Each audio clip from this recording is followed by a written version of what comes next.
പുന്നയൂർ പഞ്ചായത്ത് ഹരിതകർമ്മസേന വീടുകളിൽ നിന്ന് ശേഖരിക്കുന്ന പ്ലാസ്റ്റിക് മാലിന്യങ്ങൾ മാസങ്ങൾ കഴിഞ്ഞിട്ടും റോഡരികിൽ നിന്ന് നീക്കം ചെയ്യുന്നില്ലെന്ന ആക്ഷേപം. മാലിന്യം റോഡരികിൽ സ്ഥാപിച്ച collection CMDF mini material collection പോയിന്റിൽ കുന്നുകൂടി കിടക്കുന്ന സ്ഥിതിയാണ്. പുന്നയൂർ പഞ്ചായത്ത് ഇടക്കഴിയൂർ കാജ കമ്പനി സിംഗപ്പൂർ പാലസിന് പടിഞ്ഞാറ് ഹൽവ ബസാർ റോഡിലും പഞ്ചവടി ക്ഷേത്രത്തിന് പുറകിലായിട്ടുമാണ് മാലിന്യങ്ങൾ കുമിഞ്ഞു കൂടി നിൽക്കുന്നത്. മാസങ്ങൾ കഴിഞ്ഞിട്ടും മാലിന്യം നീക്കം ചെയ്യാത്തത് പഞ്ചായത്ത് ഭരണസമിതിയുടെ വീഴ്ചയാണെന്ന് LDF ആരോപിച്ചു.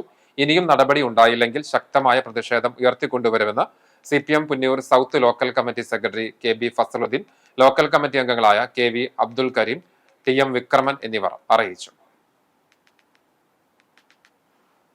പുന്നയൂർ പഞ്ചായത്തിന്റെ എല്ലാ തെരുവും ഇതേപോലെ എല്ലാ വാർഡുകളിലും ഹരിതകർമ്മസേന കളക്ട് ചെയ്ത പ്ലാസ്റ്റിക് വേസ്റ്റുകൾ കൊണ്ടുപോവാതെ ഇവിടെ കെട്ടിക്കെടുക്കുകയാണ്.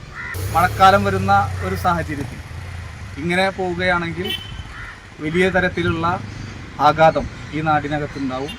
അതുപോലെ ആരോഗ്യ മേഖലയിലും അതുപോലെ തന്നെ സ്കൂളുകളും വിദ്യാർത്ഥികളും ഏറ്റവും പ്രധാനപ്പെട്ട സ്കൂളുകൾ നിലനിൽക്കുന്ന പ്രദേശമാണ് ഇവിടെ. ആ സ്കൂളുകളിലെല്ലാം കുട്ടികൾ ഈ വഴിയിലൂടെയാണ് കടന്നു പോകുന്നത്.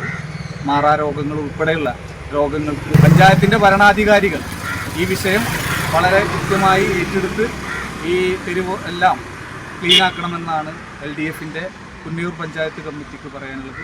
ഇല്ലെങ്കിൽ ശക്തമായ പ്രതിഷേധം ജനങ്ങളെ അണിനിരത്തിക്കൊണ്ട് LDF മുന്നോട്ട് പോകുമെന്നാണ് ഈ കാര്യത്തിൽ ഞങ്ങൾക്ക് സൂചിപ്പിക്കാനുള്ളത്.